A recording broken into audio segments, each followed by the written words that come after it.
porang, petani porang, petani porang.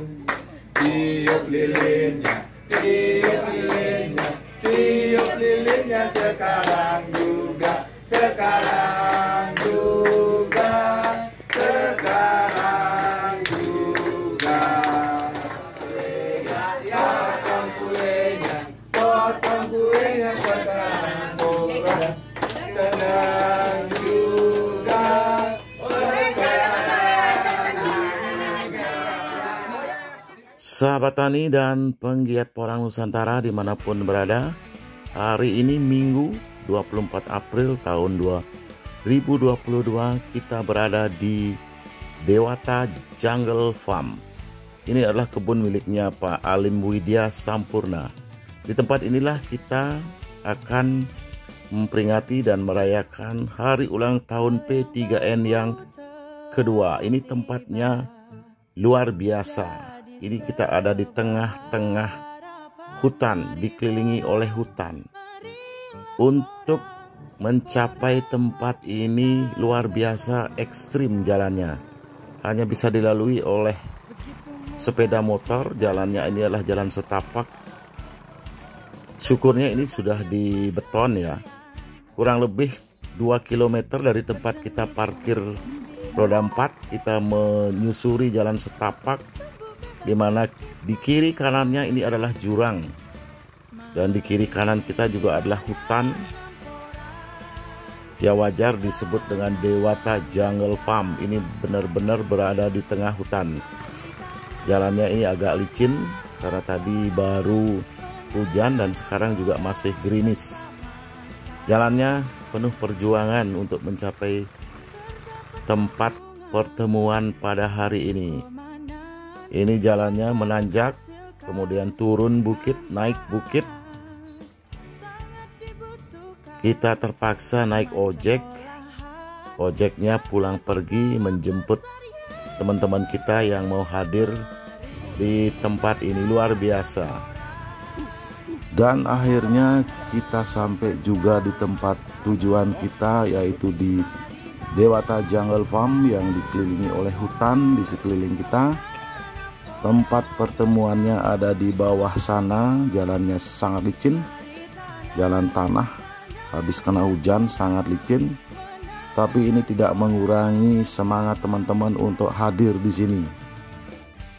Pada kesempatan ini juga sudah hadir ternyata banyak teman-teman kita yang hadir di sini. Ada dari perwakilan DPC Jemrane Bapak Gede Tangkas, dari DPC Buleleng Ketua DPC-nya hadir Bapak I Gede Budi bersama pengurus DPC Buleleng Bapak Gede Adnyane, dan yang pasti di sini hadir Ketua DPC P3N Tabanan selaku Ketua Panitia Penyelenggara yaitu Bapak I Putu Yase. Di sini juga hadir Bapak Nyoman Sunaya, Ketua DPW Bali. Dan ini adalah tuan rumah Bapak Alim Widya Sampurna beserta teman-teman dari DPC seluruh Bali yang hadir pada hari ini. Kita disambut dengan hangat sambil bincang-bincang ringan sebelum acara dimulai.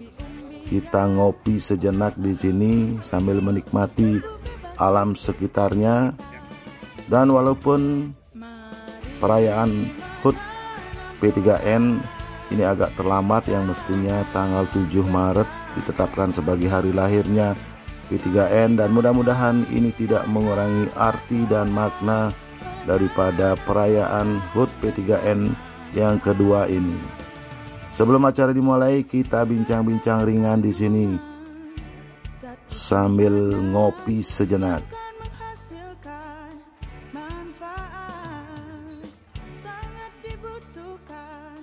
Bermacam olahan dan terbukalah pasarnya. Sahabat tani dan penggiat porang Nusantara, inilah sambutan dari Ketua DPW P3N Bali. Senior saya ini,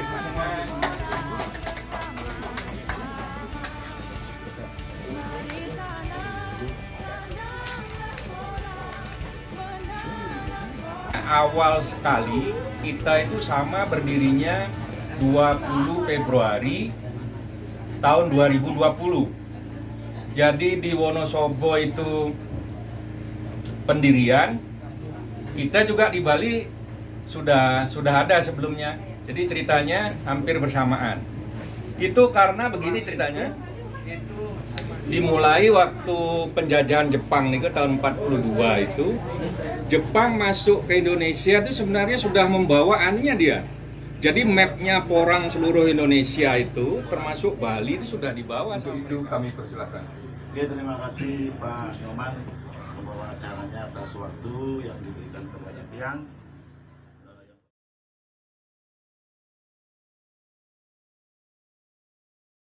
Lanjut yang secara pribadi maupun organisasi mengucapkan terima kasih banyak kepada Pak Alim sudah menyiapkan tempatnya yang luar biasa. Ini yang luar biasa pertama.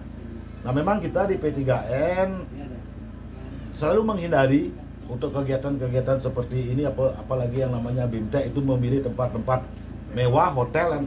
Nah, habitat kita di hotel, habitat kita ya di seperti tempat ini ya.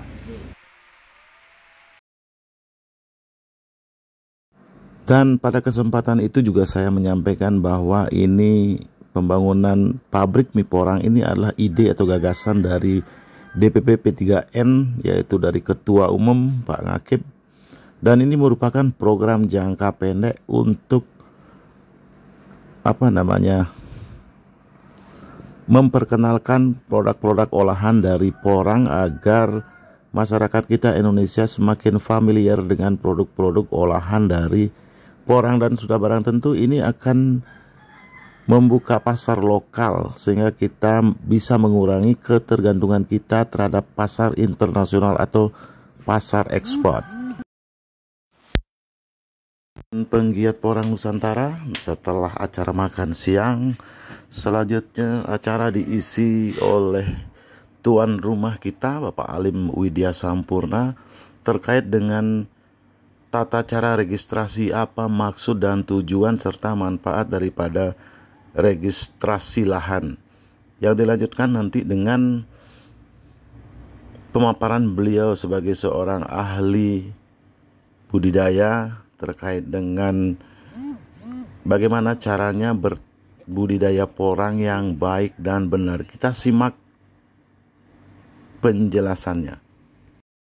Apapun yang hidup di atasnya pasti sehat. Makanya kalau Tiang untuk petani tidak pernah Tiang menyarankan petani itu buat tumbuhan subur. Tiang suruh petani itu buat tumbuhan sehat. Kalau subur sama seperti gini, Tiang kasih contoh seperti ini. Kadang-kadang sering ada kayak pohon mangga, pohon jambu, daunnya lebat, tapi tidak berbuah-berbuah. Itu tumbuhan subur namanya. Pasti ada unsur yang lebih di sana. Nah, kalau tumbuhan sehat itu waktunya dia berbuah, dia berbuah. Itu yang sebut tumbuhan sehat. Di samping itu, kalau tumbuhan itu sehat, dia pasti lebih kuat dalam menghadapi hama penyakit tumbuhan. Kesana dia jadinya.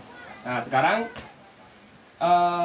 yang bagi tiga dia tuh faktor-faktor yang anggaplah mendukung keberhasilan di dalam budidaya. Yang pertama itu bibit. Kualitas bibit tuh harus benar-benar dijamin dari awal. Setelah bibitnya kita pastikan bagus, baru ke olah lahan.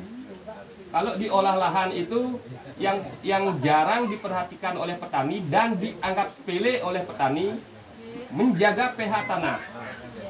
Kenapa pH tanah itu wajib dijaga? Kalau pH yang bagus itu antara 6 sama 7. 6 sampai 7. Kalau benar-benar mau cari bagus itu 6,8. Di bawah 5, di bawah 6 kita sebutkan asam, di atas 7 kita sebut basa. Kenapa pH itu harus dijaga di range 6 sampai 7? Agar semua unsur itu bisa terserap sempurna oleh tumbuhan. Karena misalnya unsur N itu bisa terserap mulai pH 5,6.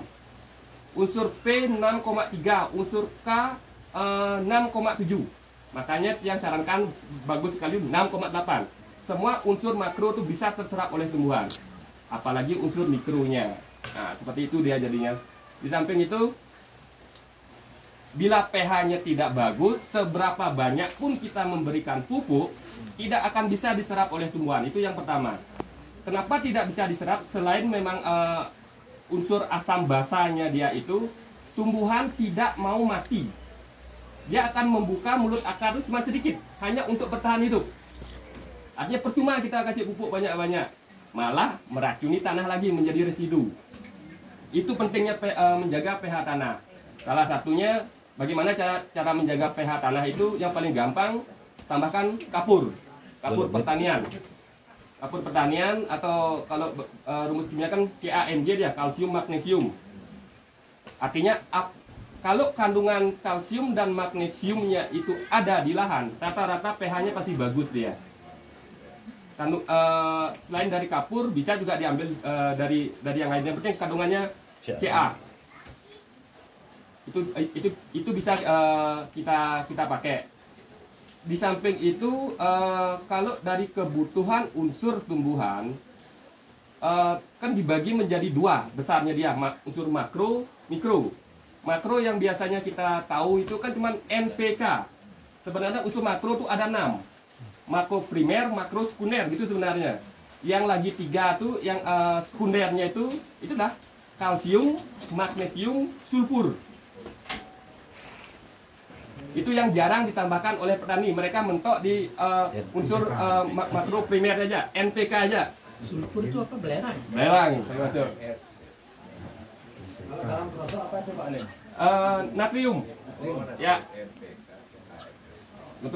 Untuk garam, termasuk fungsinya dia, gitu dia, katalisator ya, katalis, pengantar untuk nutrisi. Itu fungsinya dia. Terus apa lagi yang pingin tiang bagi? Oh, itu diolah lahan.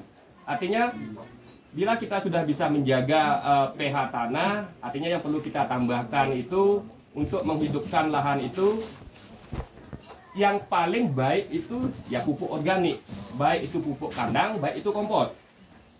Tapi apalagi pupuk pupuk kandang itu wajib sekali difermentasi. Karena di sana patogennya banyak sekali.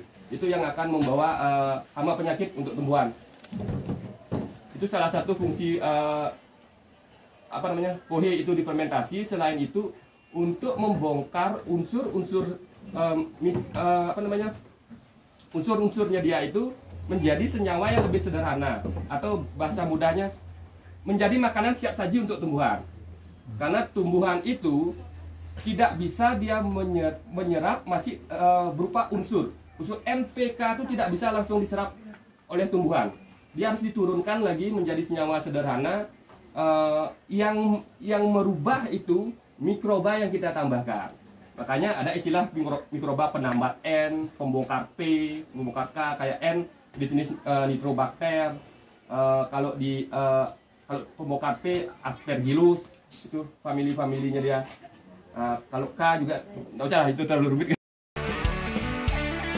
Oke, sahabat tani dan penggiat porang Nusantara dimanapun berada, kalau ini diteruskan mungkin sampai sore tidak akan pernah habis, karena ilmunya Pak Alim masih banyak sekali. Terima kasih Pak Alim. Kita sudah mendapatkan ilmu yang banyak sekali. Karena keterbatasan waktu, maka kita sudahi dulu sampai di sini. Sampai jumpa. Mari porang, marilah porang, poranglah kita bersama-sama. Begitu mudah untuk ditanam,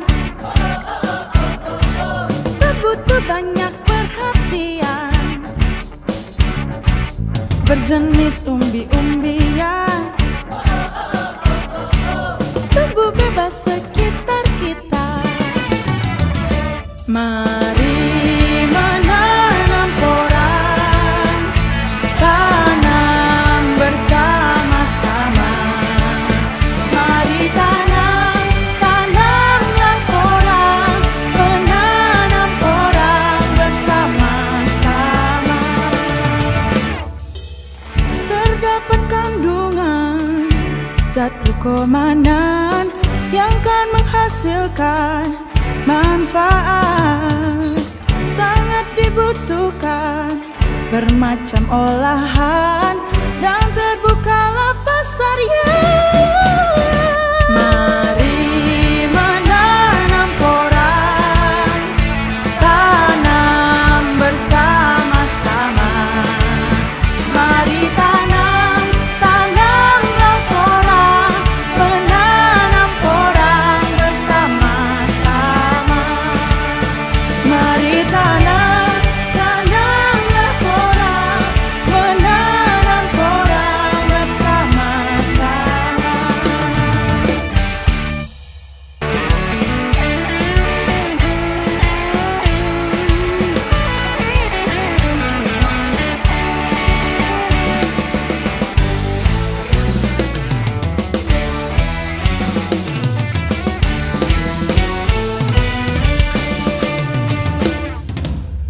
Hal yang baru telah tiba, jadi sebuah harapan. Mari porang, marilah porang, poranglah kita bersama-sama.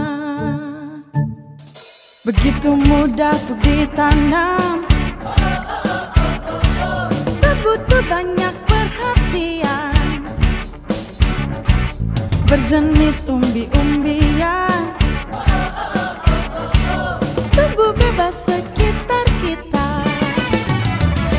Mari menanam porang, tanam bersama-sama. Mari tanamlah porang, menanam porang bersama-sama. Terdapat kandungan zat glukomanan yang kan menghasilkan manfaat, sangat dibutuhkan bermacam olahan, dan terbukalah pasar Mari menanam porang, tanam bersama-sama. Mari tanamlah porang, menanam porang bersama-sama. Mari tanamlah porang, menanam porang bersama-sama.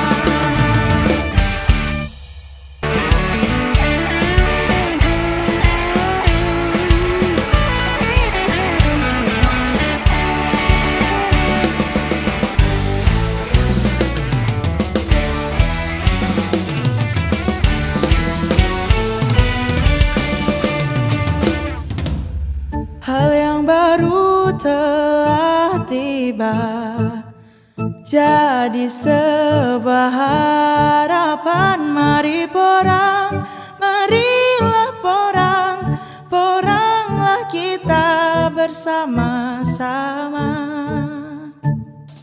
Begitu mudah untuk ditanam, tak butuh banyak perhatian.